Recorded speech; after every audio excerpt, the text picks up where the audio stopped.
Welcome to steno live. 80 word पर minute की speed से। Ready, start. ऐसा लगता है कि पुलिस के दुर्दिन आ गए हैं, क्योंकि राजनीतिक तंत्र इस हद तक विफल हो चुका है कि लोकतंत्र की संसदीय प्रणाली की सार्थकता पर सवाल उठ रहे हैं और प्रशासनिक तंत्र संसदीय प्रणाली को निरर्थक करने वालों का दास बन गया है तथा पुलिस प्रणाली के बारे में शुरू से ही यह कहा जा रहा है कि इसका ढांचा अंग्रेजों के जमाने जैसा ही है। पुलिस के रवैये के बारे में तो अंग्रेजों के जमाने से परिचित लोग यह तक कहने लगे हैं कि इससे अच्छी पुलिस तो अंग्रेजों के समय में थी। कोई आश्चर्य नहीं कि ये लोग सही ना कर रहे हो, क्योंकि आज के भारत की पुलिस अब अपना रौब गालिब करने के लिए किसी भी निर्दोष और शरीफ इंसान को सरेआम पीटने से लेकर उसकी हत्या तक कर सकती है। पुलिस का भ्रष्टाचार और उसकी अपराधी प्रवृत्ति ना विचाराधीन यह कैदियों को जेल के भीतर या जेल से अदालत ले जाने अथवा जेल से दूसरी जेल में ले जाते समय हथकड़ी या बेड़ियां नहीं लगाई जाएंगी, और यदि पुलिस को आशंका है कि कैदी भाग सकता है तो उसे हथकड़ी लगाने के पहले मजिस्ट्रेट से इजाजत लेनी होगी। लेकिन क्या इस आदेश के अलावा ऐसे भी आदेशों की आवश्यकता नहीं है?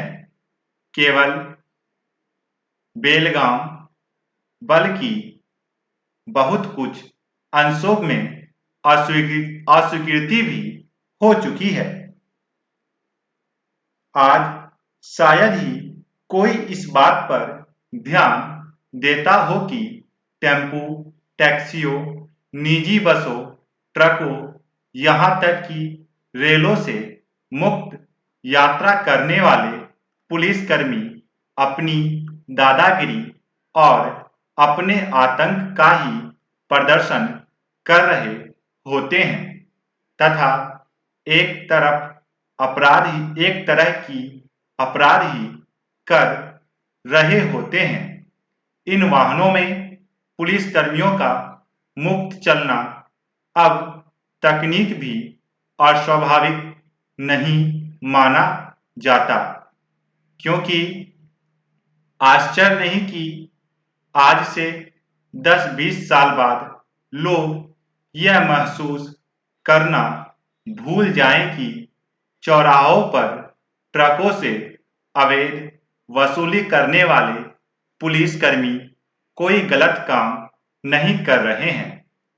अभी चंद दिनों पहले सर्वोच्च न्यायालय ने यह आदेश दिया है कि पुलिस राह चलते लोगों पर बिना किसी ठोस कारण के लाठियां नहीं चटका सकती और साधारण नियम कानून का उल्लंघन करने वालों की पिटाई नहीं कर सकती। क्या इस देश की पुलिस को यह बताया जाएगा कि वह आतंक, गुंडागर्दी और आम आदमी के सम्मान को आहत करने वाले संगठन का प्राय बन चुकी है। जाहिर है कि अपराधी पुलिस वालों के मनोबल की चिंता करने वाले राजनीतिक पुलिस को यह सब नहीं बताने वाले। यह कार्य न्यायपालिका ही कर सकती है। यहाँ यह सवाल उठ सकता है कि न्यायपालिका का आखिर क्या क्या करेगी। यह सवाल जायज है, लेकिन अब और किसी से उम्मीद भी नहीं है कि वह इस देश की पुलिस प्रणाली या प्रशासनिक प्रणाली को ठीक कर सके। विधायिका और कार्यपालिका से यह उम्मीद नहीं की जा सकती, क्योंकि जो मामले उन्हें निपटाने चाहिए वे न्यायपालिका को निपटाने पड़ रहे हैं। वैसे नागालैंड के उप पुलिस महानिदेशक चमन लाल को यह जिम्मेदारी सौंपी गई है कि वे पुलिस कर्मियों को प्रशिक्षण के दौरान सिखाए जाने वाले मानवाधिकार का पाठ्यक्रम तैयार करें। लेकिन जिस देश की पुलिस के हाथों रियासत में मौतें हो रही हो और मुठभेड़ों के नाम पर हत्या हो रही हो, वहां मानवाधिकार का पाठ पढ़ाए जाने से भला